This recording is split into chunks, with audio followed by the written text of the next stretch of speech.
장 24절로 7절입니다. 요한복음 5장 24절로 7절입니다. 제가 한 절, 여러분 한 절 교독하겠습니다.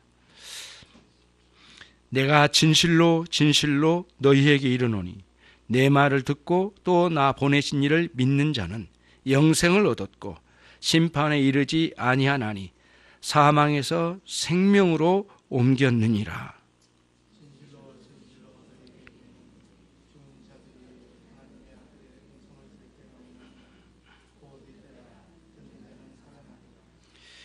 아버지께서 자기 속에 생명이 있음 같이 아들에게도 생명을 주어 그 속에 있게 하셨고, 아멘.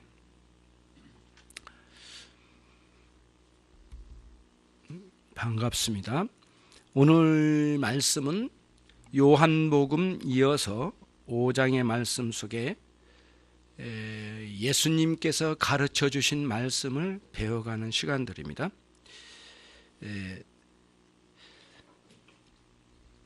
38년 된 병인을 고쳐주신 예수님. 이 사건은 38년 된 병인 자신에게 하나님의 은혜와 긍휼, 하나님의 자비를 경험케 하신 사건이지만 그 사건 개인의 사건으로 머물러 있지 않게 하셨다라는 것이 특징입니다. 그래서 마치 호수에 돌을 던지면 물결을 저 큰 파문을 일으켜 사방으로 퍼져나가듯이 38년 된 이 병인의 병 고침의 치유의 역사는 그 주변에 뭔가 더 많은 뜻을 많이 확장시켜 알려주시기 위한 예수님의 계획된 병 고침의 역사였고, 그런 이유 때문에 병 고침을 통하여 특히 안식일의 병 고침을 실행해 주셨다라는 말씀이에요. 그래서 이게 점차적으로 알아간 거죠. 그래서 요한복음에는 큰 사건 7개의 사건, 이런 병 고침이나 큰 표적을 7개만 보여주셨어요. 예, 7개만 기록으로 남겨요. 그래서 다른 복음서에는 사건 자체가 굉장히 놀랍다 해서 그 사건만으로도 예수님은 참으로 하나님의 아들이시다라고 하는 것을 알려주기 위해서 여러 사건을, 놀라운 기적들을 기록으로 남겨서 알려줍니다. 그러나 요한복음은 그렇게 하지 않았어요. 요한복음에서는 그 많은 표적들이 한 수백 개의 표적이 있겠지만 딱 7가지로만 딱 묶어서 제시해주고 그 사건으로부터 퍼져나오는 의미, 그리고 그 사건과 관련돼서 예수님께서 우리에게 말씀해주고 싶으신 내용을 전달하신 거예요. 그래서 7개의 표적으로만 이 요한복음서가 기록되어 있다. 그리고는 7개의 표적마다의 큰 내용들, 많은 내용들을 부과해서 이렇게 말씀이 쭉 기록으로 남겨져 있어요. 그게 이제 12장까지예요. 그러니까 13장부터는 예수님께서 21장까지 예수님께서 십자가에 달리시고 부활하시고 승천하신 그 어간의 내용들이에요. 이런 내용들. 그런 내용들이 이제 21장까지 가는 거죠. 12장까지가 본론적인 내용이에요. 그러니까 위대한 그리스도의 십자가 사역은 13장부터 끝까지예요. 굉장히 많이 차지하죠. 또 분량도 많고요. 아무튼 주님께서는 그렇게 38년 된 병인 자신에게만 하나님의 긍휼과 자비를 나타내신 것이 아니다. 이를 통하여 특별히 여러 사람들의 반론과 반발을 충분히 예상하였음에도 불구하고 이 38년 된 병인을 안식일에 고쳐주셨어요. 그래서 안식일에 고쳐주심을 통하여 예수님께서 나타내시려고 하는 의도는 무엇이냐? 하나님은 만세전부터 특별히 창조 시기에부터 창조와 섭리와 구속의 역사를 계속해 오셨어요. 그러니까 안식일에도 하나님은 일하셨어요. 하나님은 한 번도 쉬지 아니하고 온 만물을 붙들고 그분의 말씀으로 붙들어서 일하고 계세요. 안식일에도. 그래서 이제 우리가 이제 여기서 혼란스러운 게 이제 그거예요. 안식일에 하나님께서 제7일을 안식으로 하시고 쉬셨다라고 하는 창세기 2장 1절로 3절의 말씀은 어떤 의미일까? 하나님께서 쉬셨다는데 왜 이렇게 다르게 말을 하느냐라고 하는 반문이 있을 수 있어요. 충분히 그거는 그 반문을 할 만해요. 그러면 그 의미를 알아가면은 이제는 생각이 달라진단 말이에요. 그래서 지난번에 말씀드린 것도 그걸 정리하고 또 넘어갈게요. 하나님께서 창세기 2장 1절로 3절에서 하나님께서 말씀하시기를 만물을 다 창조하시고 다 이루었다라고 말씀하세요. 예, 다 이루었다고 말씀하세요. 마치 이 예수님께서 십자가에 달리셔서 완전히 다 이루시고 난 뒤에 운명하시기 직전에 다 이루었다는 말씀하고 굉장히 같은 맥락이에요. 같은 음성입니다, 이게. 예, 다 이루었다라는 말씀이 있어요. 창세기 2장 1절에 다 이루었다고 하는 말씀은 6일 동안의 창조 사역을 다 마치시고 제7일에는 쉬셨다고 했는데 그 쉼이라고 하는 의미는 뭐냐면은 하나님이 육신을 가지셔서 우리처럼 드러누워서 쉬어야만 하는 그런 노동을 멈춰야만 하는 그런 의미가 아니라 하나님의 쉬심은 어떤 의미가 있느냐면 우리 인간들과 피조물과 관계된 의미에서 쉼을 말씀하셔요.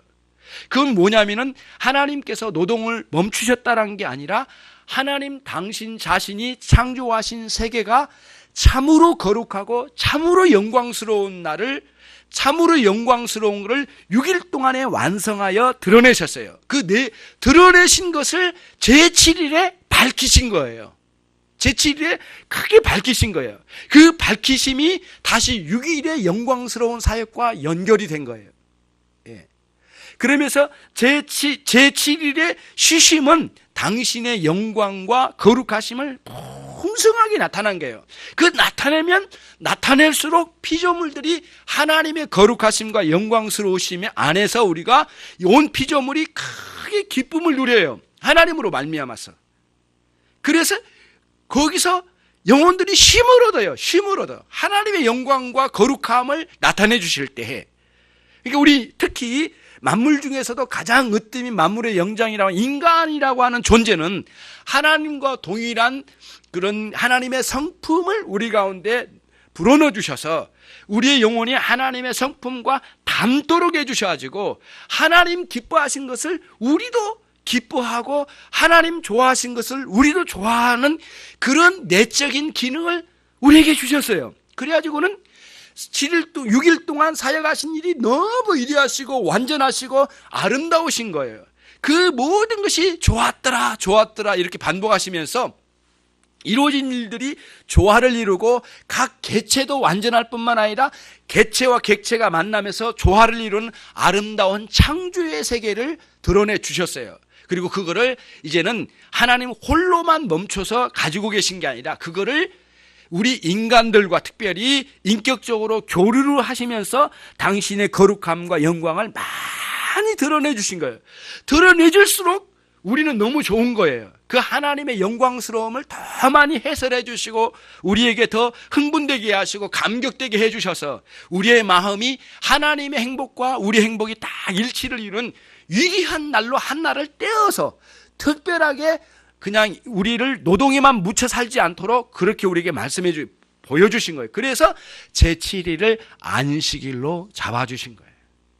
하나님은 영으로 존재하시기 때문에 우리처럼 노동에 지쳐서 쉼의 개념이 아니라 그런 노동을 그침의 개념이 아니라 오히려 그 영광스러움을 드러내는 계기로 삼는 날을 제7일 안식일에 잡아주셨어요.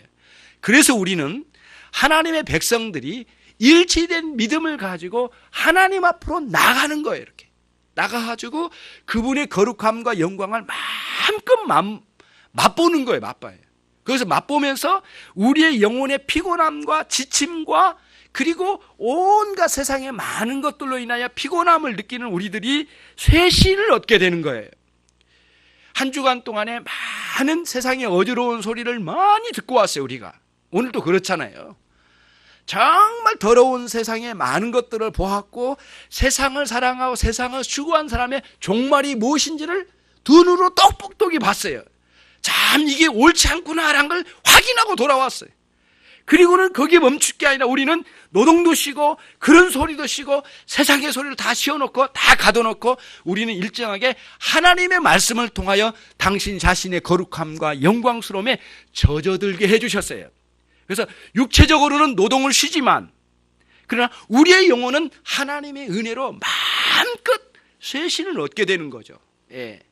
꿀송이보다도 단 하나님의 말씀으로 온 세포에 영양소가 들어가듯이 우리의 영혼의 영역에서 우리의 영혼의 움직임의 영역의 전반에 하나님의 말씀 그 영광스러움과 거룩하심으로 채워가신 거죠. 여기에 안식일이었어요. 그래서 예수님께서 말씀하시기를 아버지께서 이제 사람들이 그랬잖아요. 왜 안식일 날 그 일을 행했냐라고 하니까 이렇게 예수님께 말씀하셔서 아버지께서 일하시니 나도 일하니라 이렇게 말씀해 주신 거예요. 그러면은 무슨 뜻이냐면은 아버지께서 이와 같이 안식일에도 계속해서 단 하루도 쉬지 아니하시고 안식일은 하나님께 일해 오셨다. 예수님 말씀하신 나도 아버지의 일을 이렇게 행하였느니라. 그래서 아버지의 일은 영광스러운 일인데 특히 안식일은 이렇게 영광스러운 일이고 제6일 동안 창조하신 일도 영광스러운 일이에요. 그러나 안식일은 특별한 방식으로 우리의 영혼들을 찾아주신 거예요. 그런 측면에서 일을 멈추지는 않으셨어요. 그래서 예수님의 안식일의 일하심은 하나님의 자비와 긍휼을 그 38년 된 병인을 고쳐주심으로 그 영혼에게 내려주셨을 뿐만 아니라 예수님 당신 자신이 하나님의 자비와 긍휼을 나타내시고 하나님 아버지의 일을 예수님 당신 자신이 하신다는 거예요. 그러면은 예수님께서 하신 일은 하나님 아버지의 일이라는 거예요. 그러면 하나님 아버지의 일이 예수님의 일이고 예수님의 일이 하나님 아버지의 일이니까 특별히 하나님 아버지와 예수님 사이는 매우 특별한 관계라는 거예요. 예. 그리고는 똑같이 하나님의 권위를 가지고 동일하게 이 안식일에 내가 긍휼을 베풀고 자비를 나타낸 것이 무엇이 문제더냐라고 이렇게 말씀하신 거예요. 예. 그러면서 예수님 당신 자신이 하나님의 신격, 신의 경지에 계신 아버지와 이 땅에 비록 몸을 입고 왔지만 우리 주님 예수님의 그 격은 단순한 인간의 모양만이 아니라 진정한 의미에서는 그분이 하나님의 경지, 신격으로 존재하신다는 것을 밝혀주신 거예요. 그게 이제 전체의 내용이에요. 그러면서 예수님께서 이제 설명을 하나씩 해주셔요. 19절부터 19절, 20절, 21절, 22절에 가르 4번에 걸쳐서 왜냐하면 이렇게 설명을 해주셔요. 하나님 아버지께서 일하시니 나도 일한다라고 하시는데 그냥 일한 게 아니라 본래 아버지 일을 내가 보았느니라. 19절에 보았다라는 뜻은 뭐냐면 아버지 일에 함께 참여하였느니라. 아버지 일이 내 일이었고 내 일이 아버지 일이었다. 같은 일이다라고 말씀해 주신 거예요. 창조, 섭리, 구속. 그리고 지금 38년 된 이 병인을 치유하신 그 사실 자체가 영광스럽게 하나님의 일이라는 거예요. 동일하다는 거예요. 그건 아버지께서 보여주시고 아버지와 함께하고 있다는 거예요. 이 일이 지금. 그걸 알라고 말씀해 주신 거예요. 그리고는 이제는 20절에서는 왜 그렇게 했느냐면 하나님 아버지께서 아들이신 예수님을 지극히 사랑해 주신데 아버지와 아들 사이는 사랑으로 완벽한 위격적 연합으로 존재하신다는 것을 말씀해 주신 거예요. 그러면서 그 사랑의 관계로 그 일을 다 보여주셨고 우리 주님은 그거를 너무 기뻐하고 아버지께서 기뻐하시는데 그 일을 내가 여기 와서 베데스다 이 연못에서 38년 된 이 병인을 이 비참한 인간을 내가 살려줘서 이렇게 일으킨 것은 아버지의 사랑하심과 아버지의 기쁨과 나의 기쁨이 일치하다는 것을 말씀해 주신 거예요. 예. 그러면서 21절에 왜냐하면 또 그 일은 뭐냐면은 아버지께서 죽은 자를 살리심과 같이 나도 죽은 자를 내가 기뻐한 자를 죽은 자를 살리리라 받으리라 이렇게 21절에 이제 말씀해 주시고 22절에는 결국에는 이 살림받지 못한 자들은 언젠가는 심판을 받으리라 그렇게 말씀해 주시고 그 심판은 아버지께서 하신 게 아니라 예수님 당신 자신에게 이임된 거니까 그거를 언젠가는 하시겠다는 거예요. 그러므로 지금 여기에 나타나신 예수 그리스도를 영접하지 않는 자들은 영생을 얻지 못할 뿐만 아니라 생명을 얻지 못할 뿐만 아니라 반드시 그는 어떻게 된다? 심판을 받게 되리라 라고 하는 위대한 말씀을 너무 충격적인 말씀을 이렇게 주신 거예요. 그러면서 이 일을 왜 했느냐라고 누가 반문한다면 그 이후 목적이 분명하게 이제 23절에 등장을 해요. 이 모든 것은 이는 모든 사람으로 하여금 이 모든 일을 하는 일은 아버지를 공경하는 것 같이 아들도 공경하게 하려 함이니라. 그러니까 예수님께서 38년 된 병인을 낫게 하심은 특별히 안식일에 낫게 하심은 그리고 이 하나님의 일을 당신 자신이 직접 실행하신 이유는 무엇이냐? 아버지를 공경하는 모든 자들이 아들을 공경하도록 하는 거예요. 그리고는 뒤집어서 부정적으로 설명합니다. 아들을 공경하지 않는 자는 아버지를 공경하지 않느니라 이렇게 말씀해 주셔서 굉장한 의미를 담겨주셨어요. 하나님을 찾는 모든 자는 그리스도를 통하지 않고는 누구도 하나님께 갈 자가 없다. 그거를 명백하게 여기서 계시해 주셨어요. 그래서 이 본문이 굉장히 놀랍습니다, 여러분.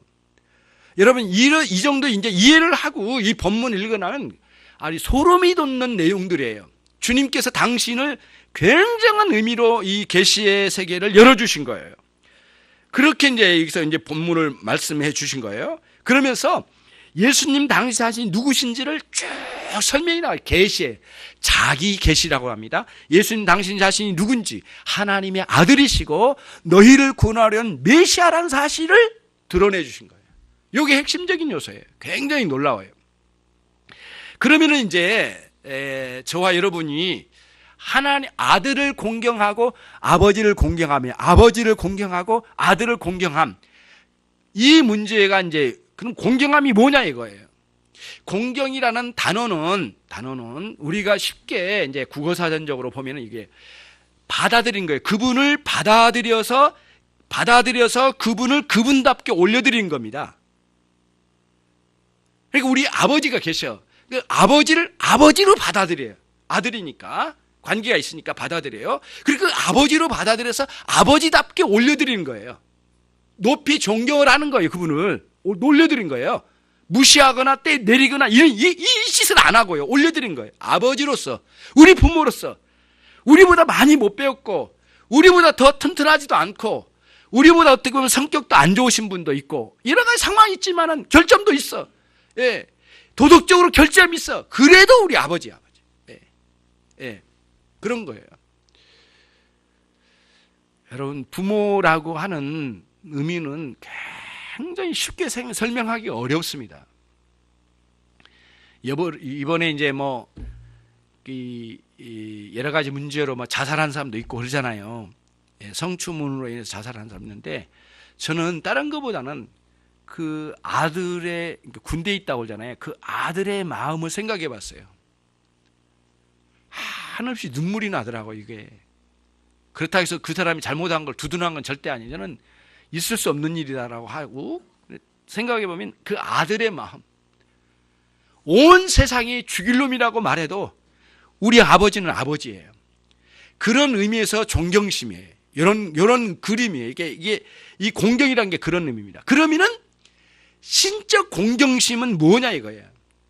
아버지나 어머니를 향한 공경심은 항상 불완전해요.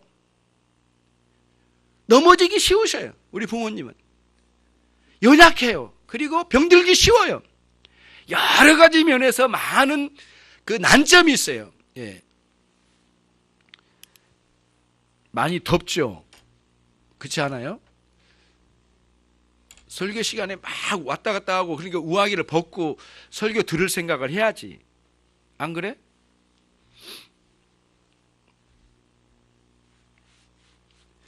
그 설교 시간에 좀 안 움직였으면 좋겠어. 그렇게 막 왔다 갔다 해버리면 하던 것도 이제 안 되니까. 자, 그러면은 그런 거죠. 부모를 향한 공경심이 있어도 항상 불완전해요. 연세가 되시면 더 걱정이 돼요. 언제 넘어지지는 않을까? 좀 감기에 걸리면 폐렴에 걸리지는 않을까? 언제까지 사실까? 저희 어머님도 아프시니까 막 형제들이 다 불안해가지고 전화를 할 때마다 막 울고 난리가 났어요. 막 엉엉 울고. 이제는 몇 년 못 사실 것 같아. 형 어떻게? 굉장히 불안해하고 막 이게 부모를 공경심은 있어. 그러나 항상 불완전해요. 심지어는 공경하는데 그 부모가 나를 의지해야만 돼. 나도 약한데도 나를 의지하려고 하셔. 그러니까 이 부모를 향한, 인간 부모를 향한 공경심은 한계가 있는 거예요. 근데 신적 공경심은 달라요. 하나님 아버지와 그리스도를 공경하면 달라. 전적으로 모든 걸 의지해도 돼. 그리고 영원토록 다 맡겨도 돼. 다 맡겨도 돼. 우리 부모님은 사랑에 한계가 있어. 근데 우리 하나님 아버지에 공경해야 할 하나님 아버지는 그 자비와 긍휼이 무한하셔. 용서 못할 죄가 없으셔. 그러니까 우리가 그렇게 더러운 죄를 지었고도 하나님 그리스도 앞으로 나아가고 그분의 은총을 입고자 나가. 왜? 확신이 있어. 그분은 어떤 죄도 용서해 주실 수 있으신 분이라는 확신이 있어요. 그거 없으면 도저히 나갈 수가 없는 거죠. 그렇게 해서 나가네. 그게 공경심이에요. 그런데 오늘 말씀에 이제 24절부터는 그런 내용이다. 하나님을 공경하는 방식이 나온 거예요. 방식. 그게 이제 24절입니다. 같이 읽도록 하겠습니다. 24절. 저 뒤에 서 있는 우리 학생들도 24절 같이 읽습니다. 시작. 내가 진실로 진실로 너희에게 이르노니 내 말을 듣고 또 나 보내신 이를 믿는 자는 영생을 얻었고 심판에 이르지 아니하나니 사망에서 생명으로 옮겼느니라. 아들을 공경하지 않고는 아버지를 공경할 수 없다라고 아주 선언을 하셨어요. 그러면 무슨 뜻이냐면은 세상에는 모든 사람들이 태어날 때부터 종교성을 가지고 태어납니다. 그래서 종교의 씨앗이라고 그래요. 한마디로 말하면 자기의 신이라고 할 것 같은 그분을 찾아가려고 그래요. 그러니까 수많은 방식으로 종교가 나오잖아요. 종교의 숫자도 얼마나 많고 미신의 숫자도 얼마나 많습니까? 그게 뭐냐면 인간의 종교성이라고 하는 마음에서 생산하는 신들이에요. 그러니까 인간의 마음은 신을 생산하는 공장이래요. 왜냐하면 이 안에가 이게 종교성이 있기 때문에 그래. 수많은 사람들이 다양하게 하나님을 찾아가지만 예수님은 말씀하세요. 아들을 공경하지 않는 방식으로 하나님을 찾아간 모든 것은 모두 무효다. 갈 수가 없다. 다 왜곡된다. 그러니까 구원의 유일성을 설명한 겁니다. 그렇게 말씀해 주시고 그 다음에 주님께서 이제 방식을 말씀해요. 예수 그리스도를 공경하는 방식은 그리스도의 말씀을 듣는 겁니다. 하나님의 말씀을 듣는 거예요. 그분의 말씀을 듣는 거예요. 그분의 말씀은 복음이에요. 복음. 예. 이 세상의 모든 의지할 것을 내려놓으라. 내려놓고 나를 의지하라. 나를 믿으라. 이렇게 말씀하셔요. 그리고 내게 와서 쉼을 얻어라. 그러기 전까지는 너의 영혼의 육체적인 쉼이나 마음의 어느 정도 안정감은 다른 데서도 얻을 수 있겠죠. 얻어요, 얻어. 그러나 문제는 영혼의 진정한 안식은 결코 얻을 수 없다는 거예요. 그러니까 영혼 깊은 밑바닥이 불완전해요. 언제 죽을지 모르고 언제 어떻게 될지 모르고 항상 허무하고 말이죠. 허무함이 완전히 찌들어 있어요. 그래서 죄의 길로 가면은요, 여러분, 죄의 길을 쭉 가면은 항상 달콤함이 그 자리에 있어요. 그렇기 때문에 죄의 길을 갑니다. 달콤함 없으면 절대 죄의 길 안 갑니다. 그런데 그 달콤함을 찾아서 계속 가는데 그 죄는 가면 갈수록 극심한 허무함으로 빠져들기 시작해요. 계속 허무를 빠져요. 예. 술 드셔보셨어요? 이렇게 물어보면 오늘 가서 술을 먹어야 된다느냐? 이게 술을 드셔보셨냐고요. 그런 다음에 약간의 즐거움과 흥이 있을지 모르지만 그 뒤에 밀려오는 허무함, 마약 같은 게 그런 거잖아요. 처음에 불안하고 무서웠지만 한번 흡입을 하면은 엄청나게 이 욕구가 그 욕망의 문이 막 열리기 시작한대요. 그래서 막 세상을 다 삼킬 것 같은 느낌이 온대요. 그러면서 빨려드는 거죠. 가는 거예요. 그런데 그게 약점이 떨어지면 허무함으로 빠져요. 그러니까 죄는 계속 허무로 가요. 그러니까 나쁜 짓을 저지르면 어떤 면에서는 육적인 죄성의 즐거움이 잠깐 뭔가를 줄지 모르지만 그거 끝나면 즉각적으로 허무함이 와요. 그러니까 한 번에는 못 견뎌요. 다음에 또 가는 거예요. 그리고 이전보다는 더 센 거를 취하지 않으면 못 견디는 욕망의 문이 열려버린 거예요. 그게 죄입니다.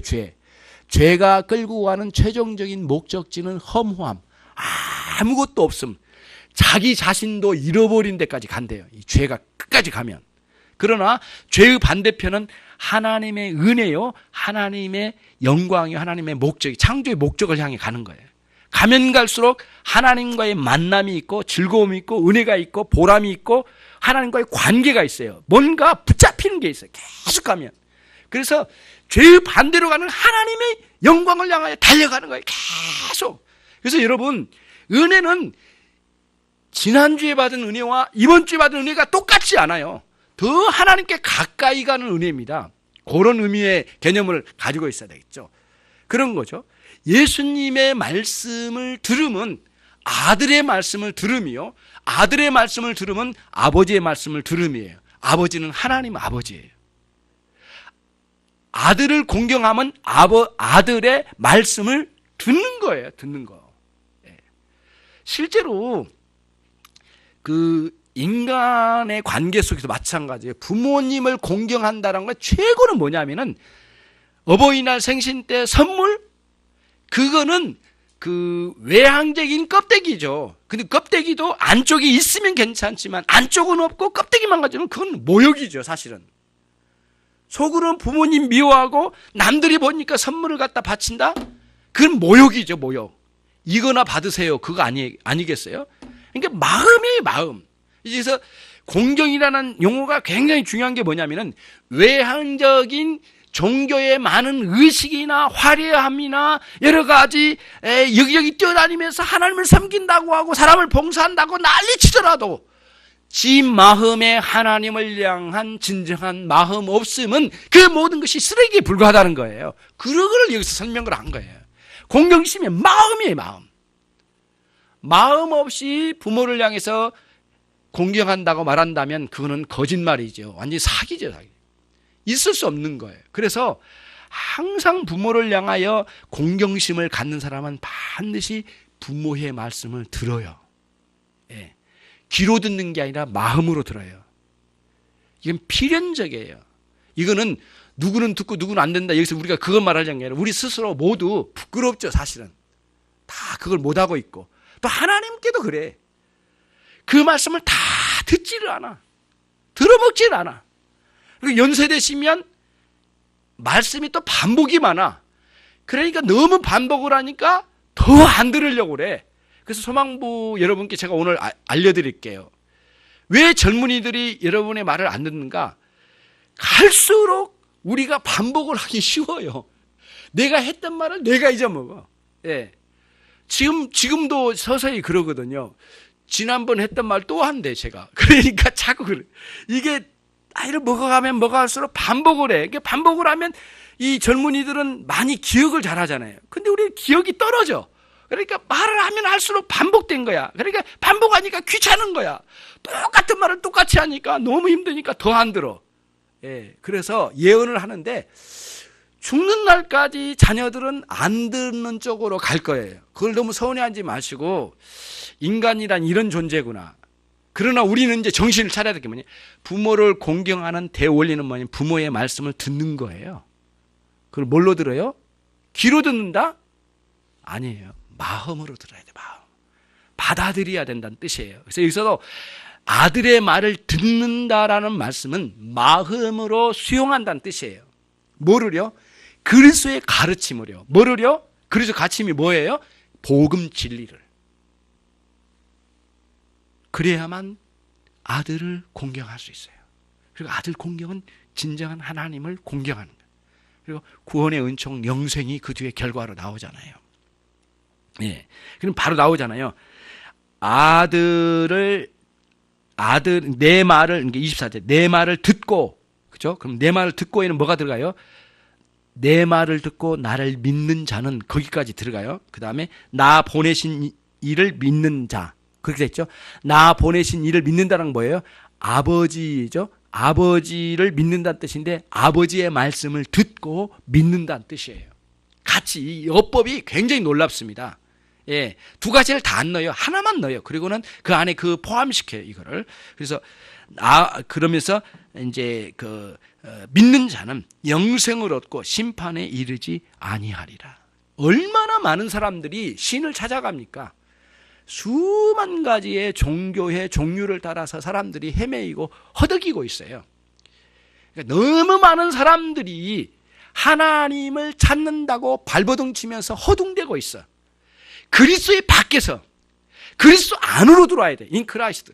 그리스도 안에서만 진정으로 하나님을 만날 수 있다는 거예요. 예. 내가 길이요 진리요 생명이니 나로 말미암지 않고는 아버지께로 올 자가 없느니라. 이 말씀이 같은 맥락의 말씀이에요. 예. 그리고 요한 1서 2장 23절에서도 아들이 없는 자는 아버지도 없느니라. 예. 그 마음속에 아들이 없는 자는 아버지도 없느니라. 아들을 받아들이지 않는 사람은 하나님 아버지도 받아들이지 않느니라. 이렇게 말씀하신 거예요. 그러니 여기서 이제 큰 그림이 하나 들어요. 지금 유대인들이 예수님에게 따지고 있었거든요. 그래서 아들인 예수 그리스도 나를 믿지 않는 자는 너희는 아버지를 믿는다고 하는 유대인의 그 열정적인 그 종교적인 열심, 그 모든 것들이 의미가 없느니라라고 딱 치는 거예요. 그러니까 굉장히 화가 난 거죠, 이제 이 사람들이. 그러면서 본격적으로 예수님에 대한 핍박이 자행되기 시작해요. 굉장히 충격입니다, 사실은. 이 본문의 의미를 다 알았더라면 엄청난 충격에 휩싸였을 거라고 생각해요. 그거를 여기서 이제 예수님께서 유대인들에게 말씀해 주셔요. 불신앙은 아들을 공경하지 않음입니다. 신앙은 아들을 공경함입니다. 불신앙은 아들의 말을 듣지 않음입니다. 예, 끝까지 멸망은 아들의 말씀인 복음 진리를 외면한 겁니다. 그런 차원에서 이 본문의 말씀을 같이 생각하는 거예요. 자, 그러면은 25절로 가겠습니다. 25절 같이 읽습니다. 시작. 진실로 진실로 너희에게 이르노니 죽은 자들이 하나님의 아들의 음성을 들을 때가 오나니 곧 이때라. 듣는 자는 살아나리라. 자, 진실로 진실로 너희에게 이르노니 이거는 강조법입니다. 우리말에 이런 말 있잖아요. 다른 거 다 잊어도 이것만큼은 기억해도. 그걸 강조하잖아요. 그런 뜻이에요. 그런 어감이에요. 굉장히 강조해서 24절도 강조했고 25절도 강조해요. 굉장히 중대한 발언을 하겠다라는 뜻이에요. 그러니까 내가 진실로 진실로 이렇게 말하면 굉장히 엄청난 그 발언을 하신 거예요. 이거는 다시 수정할 일도 없고 영원한 진리라는 거예요. 그리고 우뚝 선 진리고 다른 진리는 삭가라라면 이거는 대들보예요. 대들보와 같은 진리가 지금 내가 알려주겠다. 그 뜻이에요. 진실로 진실로 내가 너희에게 이르노니 이렇게 말씀하셔요. 그래서 말씀하시기를 뭐라고 하냐면 죽은 자들이 하나님의 아들의 음성을 들을 때가 오나니 그랬어요. 그리고는 곧 이때라 이렇게 말씀하셨어요. 그럼 이 의미가 뭘까요? 25절은 복음의 긴박성입니다. 복음의 긴박성의 의미를 여러분들이 잘 이 시간 이해를 하십시오. 지금 아니면 없어요. 끝이에요. 여러분 잘 들어보세요. 주변에 예수님을 믿겠다고 하면서도 주님을 안 믿는 사람들 있죠. 그 사람들이 복음의 긴박성에 대한 멸시입니다. 그게 언젠가는 믿겠지. 언젠가는 그 사람이 없습니다. 있는 것 같아요? 언젠가라고 했던 그 자리에 가면 또 언젠가예요. 이 사람은. 이게 언젠가라는 건 사실 없는 거예요. 그리고 언젠가라는 내일 있을 거라는 내일이라는 건 보장 못된 거거든요. 내일이라는 건 지금 있어야 내일이란 가치가 있는 거거든요. 사실은 내일은 없어요. 사실은 항상 현재예요. 이게 복음이 현재성이에요. 현재성. 지금이에요. 지금. 그러면서도 소망을 갖는 거지만 복음은 항상 현재성이에요. 현재성. 긴박성이에요. 지금 이 음성을 안 들으면 너희는 끝이다. 그 뜻이에요. 그러니까 예수님께서 지금 말씀하신 게 이 유대인들에게, 예루살렘 모인 유대인들에게 지금 내 음성을 들으라. 들을 자가 있다란 거예요. 그러면 여러분 이런 생각을 하면, 아니 예수님은 왜 이렇게 분란을 많이 일으켜가지고 막 싸움이 일어나고 난리치는데 왜 이러실까? 여러분 의문점이 있을잖아요. 왜 이렇게 싸움을 하실까지 할까? 아니 이렇게 하면 안 될까?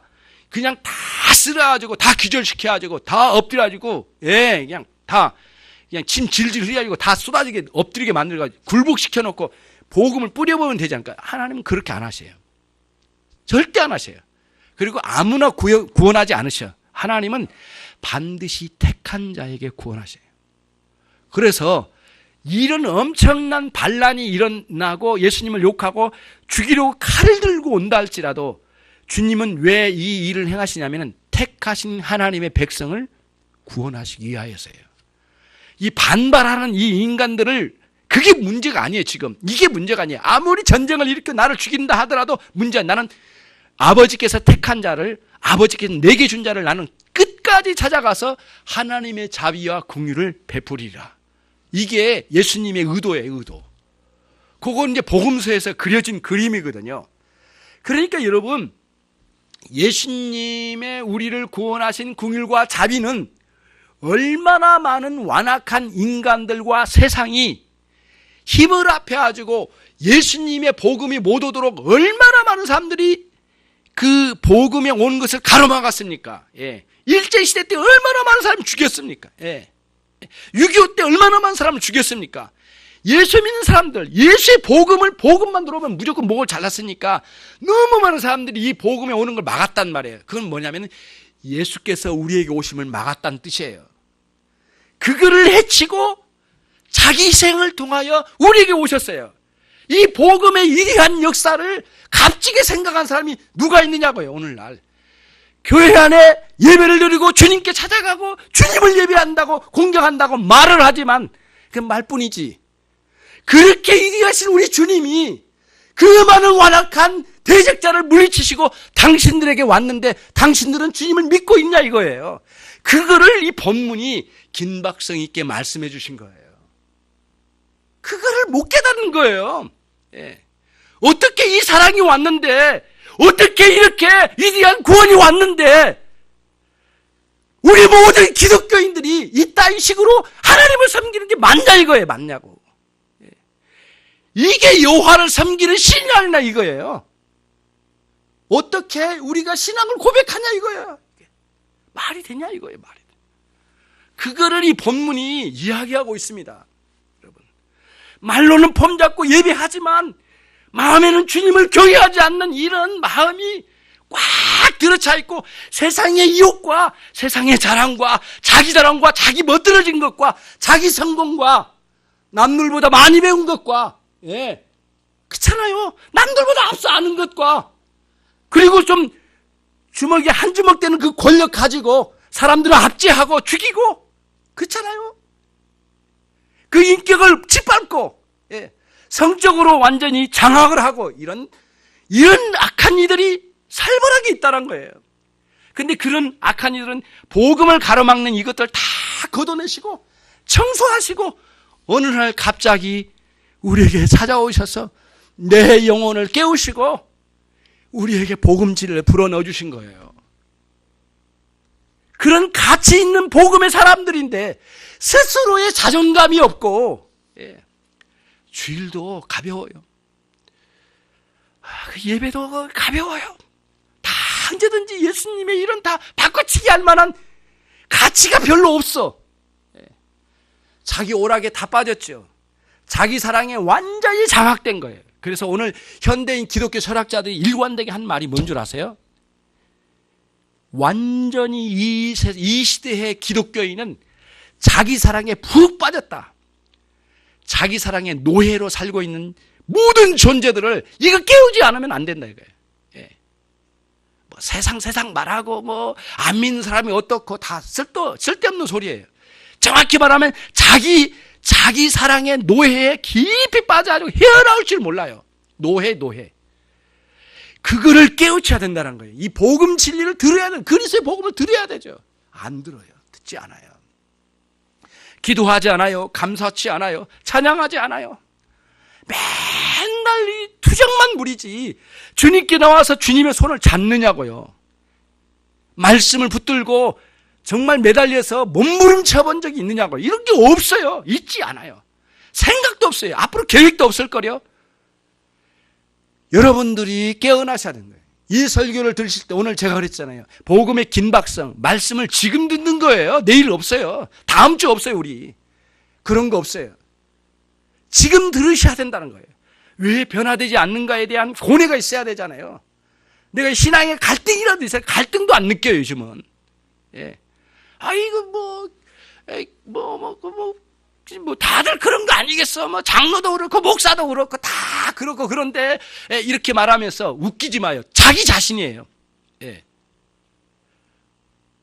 그잖아요. 어느 교회 목사는 어떻고 다 생 거짓말이에요. 다 자기를 변명하려고 하는 수많은 이런 그 변명거리일 뿐이에요.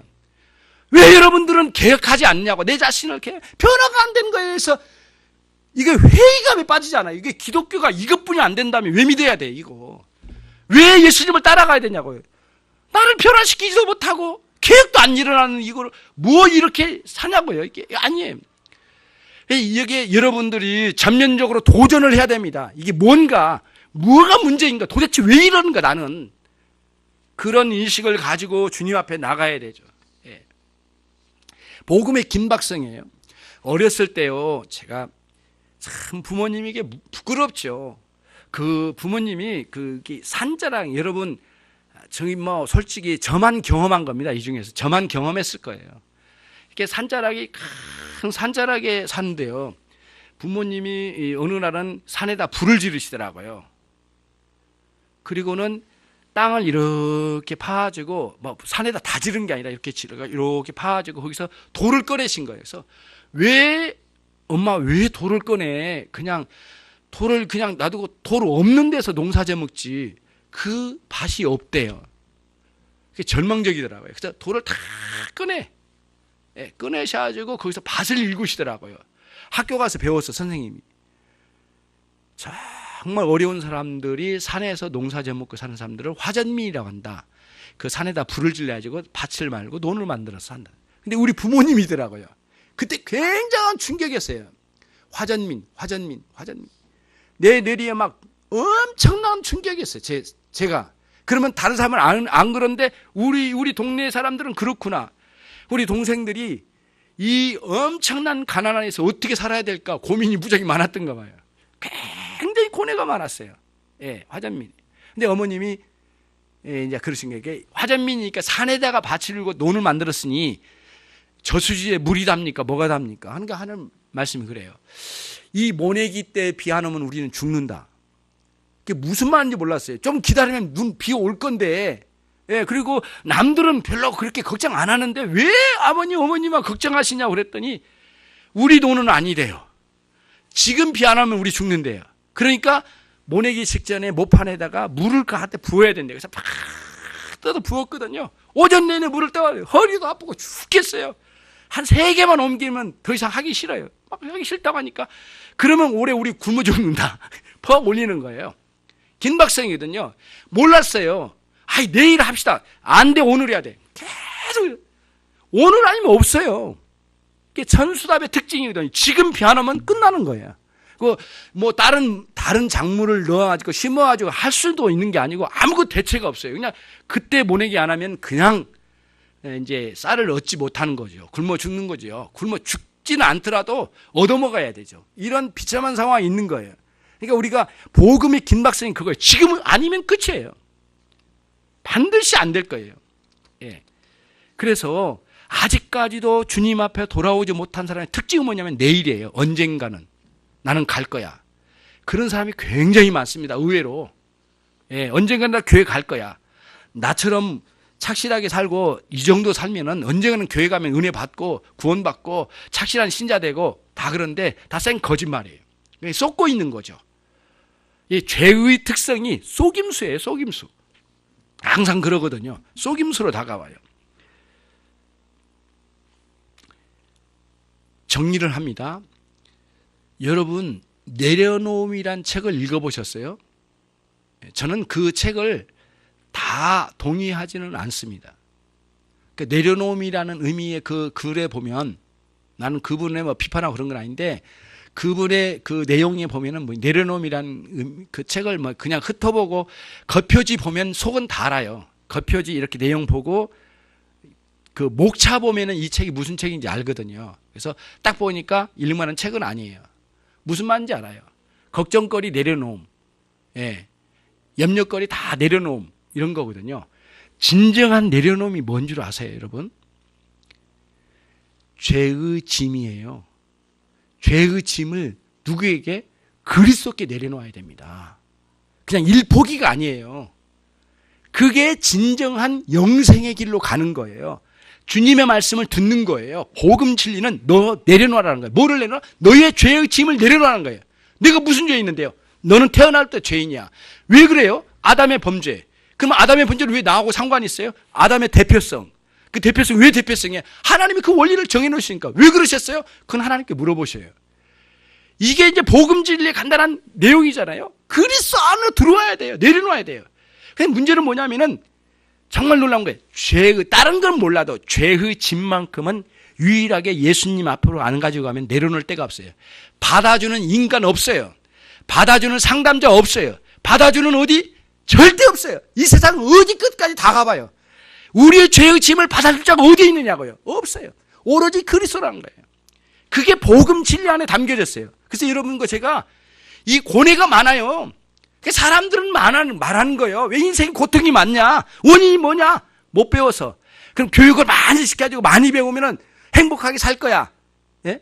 그렇게 말하겠죠. 그런데 많이 배운 사람은 왜 죄 가운데 떨어지냐고요. 그리고 왜 행복하지 못하냐고. 행복하다고 말을 못하냐고요. 질병이 안 걸리면은 다들 건강하면은 행복하대요. 건강한 놈이 죄를 더 짓더라고요. 그리고 더 나쁜 게 나중에 불행하게 되더라고요. 안 되는 거예요. 결국에는 그 고치고 있는 의사도 불행한 것을 많이 봐요. 그게 아니라는 걸 보여줘요. 그렇잖아요. 그러면 진짜 훌륭한 인간을 만나면 내가 좋아질 거다. 천만의 말씀이에요. 예. 좋은 인간 만나도 그 안에는 다 그렇고 그런 인간들이에요. 인간 거기 깨져가지고 불행하다면서요. 예. 그렇잖아요. 그런 거죠. 돈이 없으니까 불행하다. 천만의 말씀이에요. 돈 자체를 얻어가지고 오히려 더 멸망한 사람이 있어요. 이렇게 본데 이런 것들은 질병이나 그 다음에 교육의 문제나 돈이나 그 다음에 인간관계나 이런 것들이 인간 철학사에서는 인간의 고통의 근원이라고 말했는데 다 거짓말이에요. 만약에 그거라면은 복지 혜택으로 끝났을 거예요. 여러분 복지는 믿을 만한 게 아니잖아요. 예, 그냥 그 정도 살라고 얼르는 것이 복지입니다. 복지 혜택. 예, 보편복지 뭐 그런 복지에 대한 것들이 있잖아요. 그 선택적 복지, 그 말하지만, 이론적으로 말하지만, 복지에 대해서 가르치는 교수님의 이야기가 하는 말이에요. 웃기지 마세요. 뭐, 그런다고 해서 다 좋아지나요? 그렇고, 그런 거예요. 복지에 대한 전문가가 하는 말이에요. 박사가 하는 말이. 아무리 복지해도 인간은 그렇고 그런 존재예요. 예수님 모르는 사람이 하는 말이에요. 그러니까 복지로 다 안 된다는 거 알잖아요. 그러나 복지를 비난하거나 복지하지 말라는 게 아니야. 그거는 시스템 안에서 해야 되는 거예요. 진정한 인생의 고통이 뭐냐고 제가 질문하고 있는 거예요. 그 뭐냐? 죄의 문제예요. 이 죄의 문제를 그리스도 앞에 가지고 가야 된다는 거예요. 그리고 그분의 말씀을 들어야 돼요. 그분을 믿어야 돼요. 그리고 그분을 통하여 하나님께로 가서 영생을 누리는 사람이에요.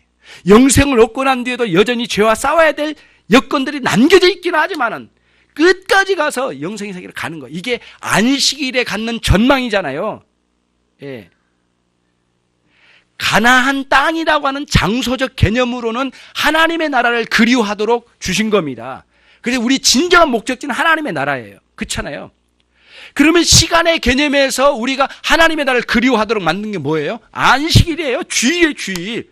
주일은 지금 하나님의 나라에서 영원토록 누릴 그 영생의 세계를 누릴 거를 지금 땡겨서 맛보고 있는 중이에요. 그리고 주일은 다른 게 아니에요. 우리 영혼은 하나님의 나라 영원한 안식을 전망하면서 지금 있는 많은 고통과 여건과 싸우고 죄와 싸우고 선을 행하며 하나님의 뜻을 찾아가는 것이 안식일의 큰 개념이에요. 그러기에는 우리 스스로의 힘으로 안 되니까 하나님의 거룩하심과 영광스러움을 안식일 이 주일에 부어주신 거예요. 말씀으로. 우리는 그걸 감사하고 찬양도 하고, 그리고 우리는 또 하나님의 말씀을 듣고 그분과의 만남 속에 추하고 더러운 것들을 하나님께 실토하면서 하나님의 용서의 은혜를 맛보면서 조금씩 한 걸음 한 걸음 가는 거예요. 이게 신자의 생활이에요, 사람. 예. 그리고 여타의 많은 어려운 상황들은 싸워 이기라고 하는 거예요. 불평하라는 게 아니라. 그게 왜 문제가 있는지, 이걸 어떻게 개선할지, 근본적으로 개선은 없는지, 완전한 개선은 없어요. 있을 수 없어요. 모두 고통 속에 있으니까. 그러면서 그거 싸워가면서 전사와 같이 싸워가는 신자의 삶을 살다가 주님의 부르심에 임해서 가는 거예요. 이게 인생의 전부예요, 이게. 끝입니다. 이렇게 가는 거죠. 저와 여러분이 예수님의 이 38년 된 병인을 고치신 의미가 뭔지를 여기까지 이제 내려왔어요. 여러분과 저에게 아들을 공경한 목적은 뭐예요? 영생을 주시기 위하여입니다. 영생을 심판에서 영생으로 옮겨가도록, 죽음 사망에서 영생으로 옮겨가도록 하기 위하여 아들을 공경함으로 아버지를 공경한 데 이르게 된 것입니다. 기도하겠습니다. 하나님 아버지, 저희들이 이 시간 예수 그리스도의 선포의 말씀을 함께 공유하면서 하나님 이 땅에 우리에게 베풀어 주신 자비와 긍휼이 무엇인지를 하나님 우리가 함께 생각하고 고뇌하면서 돌아갑니다. 하나님 아버지, 저희들이 아들을 공경하고 아버지를 공경하는 데 이르도록 역사해 주시옵소서. 예수 그리스도의 말씀을 믿게 해주시고 받아들이게 하시고, 그리하여 하나님 예수 그리스도를 믿는 믿음으로 말미암아 하나님 아버지를 믿는 믿음으로 나가도록 함께해 주시옵소서. 각각의 심령들을 이와 같이 그리스도를 믿는 믿음으로 새롭게 되어지도록 역사해 주시옵소서. 예수 그리스도의 이름으로 기도 올려옵나이다. 오늘 찬송 바꾸겠습니다. 찬송가 205장, 이 찬송한 다음에 잘 알고 있는 찬송이에요. 본문 오늘 말씀과 관련해서 205장 예수 앞에 나오면